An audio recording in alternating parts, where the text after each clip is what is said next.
Bienvenue à tous dans ce 26e numéro du Rétro, le format court proposé par les NBA Stories. Cet épisode vous est présenté par RookieRepublic.fr, la boutique de référence des maillots vintage. Aujourd'hui, nous allons parler des Houston Rockets, la franchise du légendaire Hakeem Olajuwon. Ça tombe bien, Rookie Republic vous propose son maillot iconique de la saison 1994, celle du premier titre de l'équipe texane.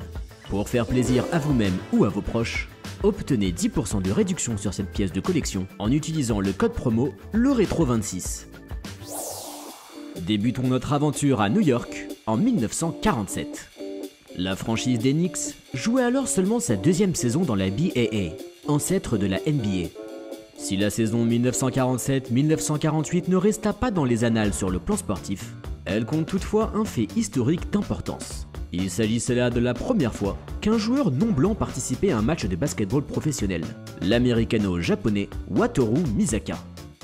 Au fil de l'évolution de la NBA, la barrière des races se brisa lentement mais sûrement. Il fallut attendre 1950 pour qu'un joueur noir, Chuck Cooper, participe à un match de la Grande Ligue.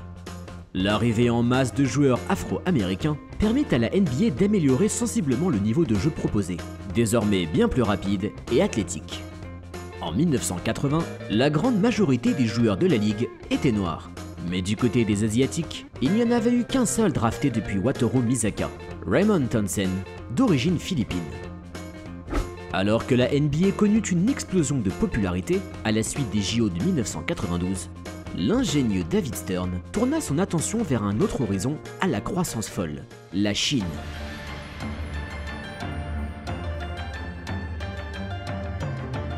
Mis à part un match d'exhibition joué par les Washington Bullets en 1979, le contact entre la NBA et l'Empire du Milieu était très mince. Dès les années 80, le commissionneur œuvra donc pour diffuser la NBA en Chine, quitte à offrir les droits télévisés gratuitement. David Shoemaker, à la tête de la division chinoise de la NBA, raconta: « Notre but était de diffuser le plus possible nos matchs en Chine. Nous savions que nous allions perdre de l'argent au début, mais en gagner beaucoup par la suite. » Totalement enclin à se plier aux restrictions du Parti communiste chinois, la NBA réussit la prouesse d'être diffusée sur le réseau public CCTV. Mais avec les expériences Larry Bird, Magic Johnson, puis Michael Jordan, David Stern avait compris que c'était uniquement à travers des joueurs charismatiques que la NBA pouvait toucher un large public. La prochaine étape était donc de recruter un joueur chinois auquel le pays le plus peuplé du monde pouvait s'identifier.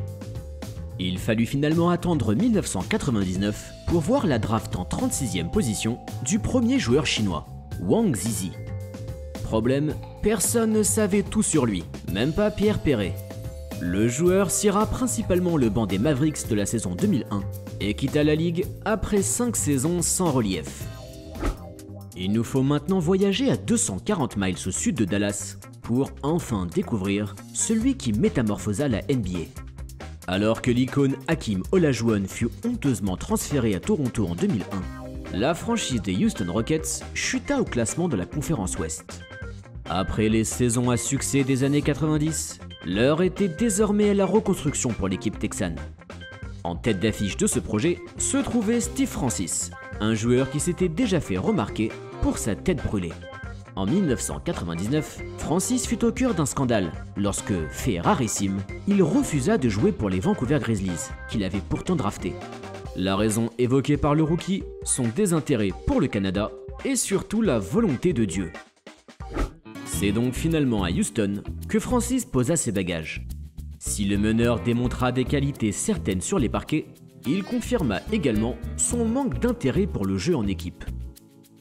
Après une mauvaise saison 2001-2002, les Rockets purent se frotter les mains en obtenant le rêve de toute franchise en reconstruction, le premier choix de la draft. Il ne fallait toutefois pas pavoiser trop rapidement, car depuis la retraite de Michael Jordan en 1998, aucun premier choix de draft n'avait crevé l'écran. Une expression américaine dit que tout est plus grand au Texas. En 2002, les Houston Rockets étaient donc prêts à marquer un grand coup. Un très grand coup. Un coup de 2,29 m. Retournons en Chine, cette fois-ci en 1980, année de naissance de Yao Ming à Shanghai. Son père mesurait 2,01 m, tandis que sa mère était haute d'1,91 m. Cela nourrit les rumeurs selon lesquelles Yao Ming est le fruit d'une procréation arrangée par le Parti communiste chinois, fait jamais confirmé à ce jour. Mais si cela était le cas, alors ce stratagème fut une réussite. À l'âge de 10 ans, Yao mesurait déjà près d'1,70 m. Rapidement remarqué pour sa taille impressionnante, Ming fut recruté par l'équipe de basketball des Shanghai Sharks. C'est là qu'il joua pendant 5 saisons professionnelles, ponctuées par un titre de champion de Chine en 2002. Depuis plusieurs années déjà, les autorités chinoises voyaient en Yao Ming une future tête d'affiche pour vanter les mérites du pays. Lorsque le pivot inscrivit finalement son nom à la draft 2002 de la NBA, le gouvernement chinois décréta que la moitié du salaire du pivot devrait lui être reversée. C'est donc avec une forte pression sur ses épaules que Yao Ming se présenta à la draft, là où son nom fut prononcé par les Houston Rockets. Yao Ming from Shanghai, China, and the Shanghai Sharks.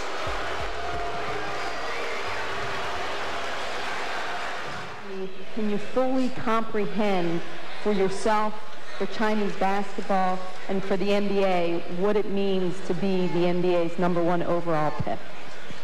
那么就是作为这个 NBA 的这个第一选秀的状元秀，同时呢，你对这个中国篮球也做出了很多的贡献。 Si la NBA célébrait l'arrivée de son enfant prodige chinois, de nombreux observateurs exprimèrent leurs doutes sur l'acclimatation du pivot en NBA. Parmi eux, le toujours moqueur Charles Barkley. Yao Ming gets 19 points in the game this year. I'm gonna kiss his ass right here in front of everybody. Le 16 décembre 2002, Yao Ming joua l'un de ses premiers matchs en NBA face au Miami Heat. Pour marquer le coup, l'équipe floridienne distribua 8000 biscuits chinois, censés prédire une bonne fortune. Yao s'exprima en ces mots. « Je ne trouve pas ça offensif, car c'est la première fois que je vois ces biscuits. Ça doit être une invention américaine. » Si ces friandises sont effectivement une invention américaine, Yao Ming découvrit rapidement que les stéréotypes à l'égard des Chinois étaient bel et bien réels au pays de l'oncle Sam. En 2003, Shaquille O'Neal s'exprima dans une interview en disant « Passez le mot à Yao Ming que je lui dis Ching Cheng ». Le Shag répondit ensuite aux accusations de racisme. « Si vous ne rigolez pas, vous n'avez juste pas de sens de l'humour, contrairement à moi. » Retournons sur les parquets, où Yao Ming connut une année rookie de bonne facture, avec 13 points et 8 rebonds de moyenne. Le pivot inscrivit au moins 19 points dans bien plus d'un match, ce qui força Charles Barkley à embrasser les fesses d'un âne appelé Kenny Smith. L'arrivée de Yao Ming déclencha un phénomène populaire rarement vu auparavant. Que ce soit de par ses origines, sa taille impressionnante ou plus simplement par son talent, le pivot chinois gagna une grande notoriété dans le monde. Véritable icône dans son pays, il permit à la NBA de s'installer durablement en Asie, sans avoir cette fois-ci à offrir ses droits gratuitement. Il était maintenant temps pour le pays du dragon de cracher son argent. Au milieu des années 2000, le chiffre d'affaires de la Grande Ligue en Chine s'élevait déjà à plusieurs milliards de dollars par an. De 2002 à 2005, Yao Ming s'acclimata toujours plus à la NBA, au point d'être sélectionné au All-Star Game dès sa saison sophomore. Cette ascension permit à l'équipe texane de retrouver les playoffs, sans toutefois jamais n'y faire long feu. La saison 2006-2007 vit la confirmation de Yao Ming comme l'un des meilleurs pivots de la NBA. Avec Tracy McGrady, les Rockets s'étaient imposés comme une équipe solide de la conférence Ouest. McGrady came to Houston. Did you think we're going to win 4 or 5 championships now? Well, I didn't think that way. I'm thinking we're going to win the first one at the start. First one, and then think about later. Malheureusement, les doutes sur la viabilité en NBA d'un joueur de 2,29 m se confirmèrent. Dès 2005, Yao Ming fut tourmenté par les blessures, d'abord à l'orteil, puis au tibia. Attaché à sa poule aux œufs d'or, Houston prolongea toutefois le contrat de Ming pour la somme de 75 millions de dollars sur 5 ans. Néanmoins, l'irrégularité de Tracy McGrady, couplée au corps de verre de Yao Ming, ne permit jamais aux Rockets d'atteindre les finales. Alors que Houston avait été éliminé de peu face aux Lakers en 2009, le futur semblait encore avoir de belles choses dans sa besace. Malheureusement, Yao Ming se blessa à nouveau au pied et manqua l'intégralité de la saison 2009-2010. L'année suivante ne fut pas plus joyeuse, une nouvelle blessure le faisant manquer quasiment toute la saison. En 2011, à l'âge de seulement 31 ans, le pivot dut se faire une raison. son corps n'était pas capable de supporter une carrière d'athlète professionnel. Lors d'une conférence de presse à Shanghai, il évoqua de nombreuses blessures, mais surtout sa fatigue mentale comme justificatif de sa retraite anticipée. Réagissant à cette annonce, David Stern déclara « Yao était un pont entre les supporters chinois et américains. Il dispose d'un merveilleux mélange de talent, de dévouement, de persévérance et de sens de l'humour. » Oui, si l'aventure de Yao Ming en NBA ne fut pas toujours facile sur le plan sportif, la Grande Ligue en est sortie énormément grandie. De par son charisme et son gabarit, Yao Ming est devenu une véritable icône que même les non-initiés du basketball connaissent bien. Mais attention, il ne faut pas mettre de côté ses talents sur les parquets.